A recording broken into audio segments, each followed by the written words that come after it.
खुददार लोग। साले अबू अली उठकर खड़ा हो गया और एक बार फिर मेहनत के लिए अपने आप को तैयार करने लगा। इसने अपने हाथों की उंगलियों पर फूंके मारी ताकि उंगलियां कुछ गर्म हो जाए।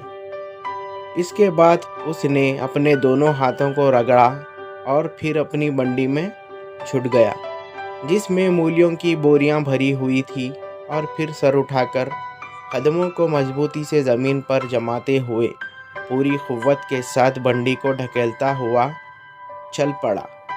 इसकी रफ्तार सुस्त थी और इसकी टांगें यूं चल रही थी जैसे कोई साइकिल सवार टांगें चलाता है।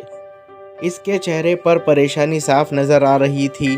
सर के छदरे बाल छोटी गोल टोपी से नज़र आ रहे थे।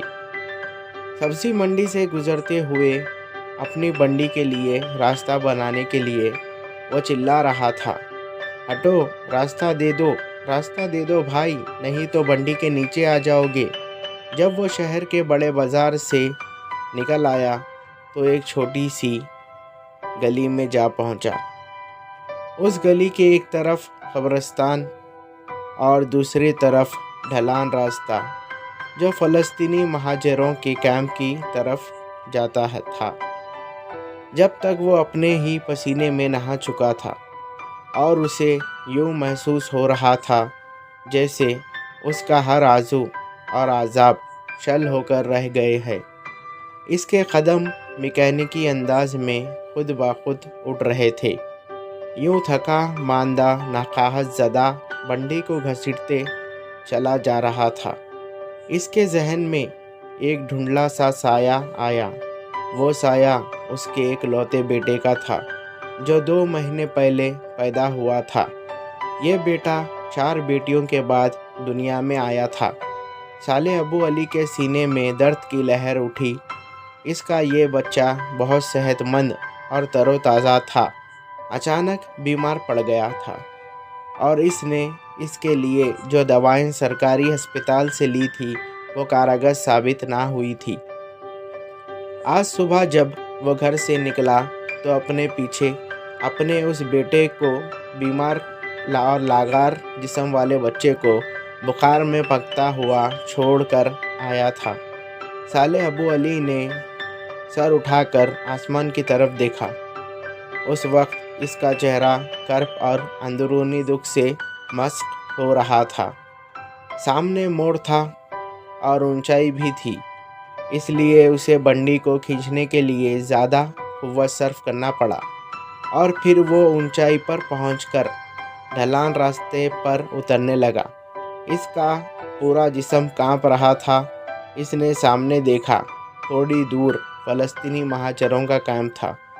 उसे ख्याल आया कि इस वक्त तमाम बच्चे स्कूल जा चुके होंगे और अब वो किसी बच्चे की ना आवाज़ सुन सकेगा ना ये इसरार कि चाचा साले हमें बंडी पर सवार कर लो। इस इलाके के तमाम बच्चे उसे चाचा साले कहते थे। वो उन्हें बंडी पर सवार कर लिया करता था।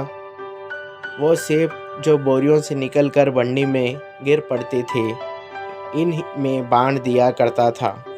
जब कभी उसके पास ज़्यादा पैसे आ जाते थे तो वो इन पैसों से टॉफ़ियाँ बांटता करता था। इन बच्चों का ख्याल आते ही उसे अपने बेटे का ख्याल आया। गम और खौफ ने अचानक इसके दिल पर हमला कर दिया। वो अपने आप को बेबस और लाचार महसूस करने लगा। कैंप की कच्ची गलियां और मिट्टी के झोंपड़े दोपहर के वक्त खामोश थे। हत्ता कि इसका दोस्त अहमद हज्जाम भी दुकान के सामने बेंच पर सोया हुआ था। सब्जी फरोश भी अपनी दुकान के सामने कुर्सी पर बैठा ऊँघ रहा था और इसके मुंह पर मक्खियाँ भिनभिना रही थी।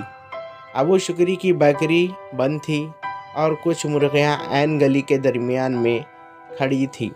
अचानक साले ने महसूस किया कि बंडी बेकाबू हो रही है और इसके हाथों की गिरफ्त कमज़ोर हो गई है। वो अपना तवाज़ुन खो बैठा और ज़मीन पर गिर पड़ा। वो अचानक ज़मीन से उठा और एक लम्हे में वो जान गया कि चमड़े का बेल्ट जिसे वो गले में डालकर बंडी को खींचता है वो टूट गया है। बंडी एक तरफ लुढ़क चुकी है और मुर्गियां गली के दरमियान तड़प रही है। जब वो उन मुर्गियों के करीब पहुंचा तो उसने देखा कि इनमें से एक मुर्गी का भेजा ज़मीन पर बिखरा पड़ा है और दूसरी मुर्गी भी गिर चुकी है। वो खौफज़दा हो गया क्योंकि दो मुर्गियां इसके बंडी के नीचे आकर हलाक हो चुकी थी। बौखलाते हुए साले अबू अली इधर उधर देखा, आसपास कोई नहीं था। उसने तेज़ी से बंडी को सीधा किया, मूलियों की बोरियां उठाकर बंडी में रखा, चमड़े के बेल्ट को गांठ देकर गले में डाला और तेज़ी से बंडी खींचकर आगे बढ़ गया। भला आखिर वो अबू अल हसनत की दुकान तक पहुंचा। उसे मूलियां पहुंचानी थी। इसका चेहरा पीला पड़ा हुआ था। अबू अल हसनत ने इससे पूछा, तुम्हारा चेहरा मौसम्बी की तरह जर्द क्यों है? साले से कोई जवाब ना बन पड़ा। अबू अल हसनत ने कहा, आओ चाय की एक प्याली पीकर जाना। साले अबू की आंखें के सामने मुर्दा मुर्गियां आ रही थी। जब वो वापस आ रहा था तो अपने आप को एक चोर महसूस कर रहा था। अब बंडी खाली थी, इसके बावजूद अपने आप को थका हुआ महसूस कर रहा था। वो सोच रहा था, जाने ये मुर्गियां किसकी है, और अगर मालिक को पता चल गया कि इसकी दो मुर्गियां मेरे बंडी के नीचे आकर मरी है तो मैं उनकी कीमत किस तरह अदा करूंगा। वो जाए हादसे से काफ़ी दूर था। उसने वहां लोगों का हुजूम देखा जो एक कार को घेरे हुए थे।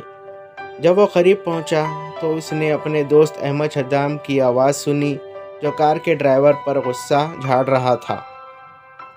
कार ड्राइवर हुजूम में खड़ा भुखलाया हुआ था। लोग मुख्तलिफ बातें कर रहे थे। तुम्हें मुर्गियों पर कार चढ़ाते हुए शर्म ना आई? कार ड्राइवर चीख चीख कर कह रहा था, अल्लाह की कसम, मैंने इन मुर्गियों को हलाक नहीं किया। अगर तुमने उन्हें हलाक नहीं किया तो ये कैसे मर गई? झूठ बोलते हो तुम। तुम्हें पुलिस के पास ले जाएंगे। Thank you. हेलो व्यूवर्स, मैं हूँ आपका अपना दोस्त सलमान। उम्मीद करता हूँ आप सब खैरियत से होंगे। अगर आप मेरे चैनल पे नए हो तो मेरे चैनल को सब्सक्राइब करें और बेल आइकन को ऑल पे सेट करें ताकि मेरी हर आने वाली स्टोरी का नोटिफिकेशन आपको मिलता रहे। अगर आपको ये स्टोरी अच्छी लगी तो इस स्टोरी को भी लाइक करें and don't forget waiting for second part. Thank you.